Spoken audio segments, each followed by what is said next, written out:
Jeff Garcia, what did that Seahawks defense rank #1 all season and excellent last night? What did they do to make life so tough on Peyton Manning last night? Well, everybody talks about that defensive backfield, Legion of Boom, and they were good. But that defensive line was outstanding, getting pressure off the edge.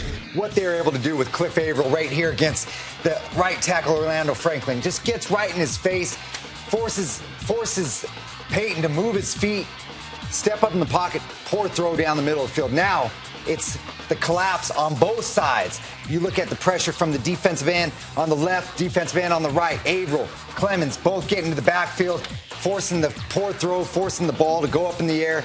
Big time interception, return for a touchdown by Malcolm Smith. Great play, opportunistic play.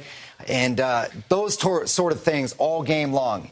You had physicality at the line of scrimmage with the defensive backs, getting in the face of those receivers, forcing timing issues. Then you had that defensive line getting pressure off the edge, forcing Peyton to get uncomfortable in the pocket, move around in the pocket. Those type of things is what forced that collapse and those opportunistic plays for Seattle to make it happen. And we had the Seattle defense holding the most successful offense in the history of the National Football League, 30 points under its average.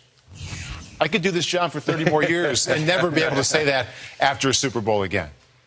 If you see the type defense, if you have a team that's set up with timing routes and they're throwing a lot of short routes with the expectation that their receivers are going to break long runs, and that's what Denver has done all year long. We've talked about it all year here, that Peyton Manning would throw a ball at the line of scrimmage and it would turn into a 40-yard pass play. And yes, those numbers go to the quarterback, but I said going against a team that tackles and as fast as Seattle is, that was going to be problematic. They ran their offense. Peyton Manning had set a record for completions in the Super Bowl. So it's not like you can say, well, he had a bad day. No, that defense created problems for them, and they tackled extremely well. You look at the missed tackles on Denver's defense that turned into touchdowns, and you look at the guys getting banged to a point to where they started to look for the hit. Yeah. You can see their receivers starting to look to see where the next bomb was coming from every time they caught the ball, and it really affected what they were able to do.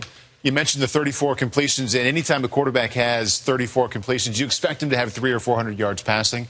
He had less than 300 yards passing. It's a big credit to the tackling that you pointed out, the defensive backs for the Seahawks.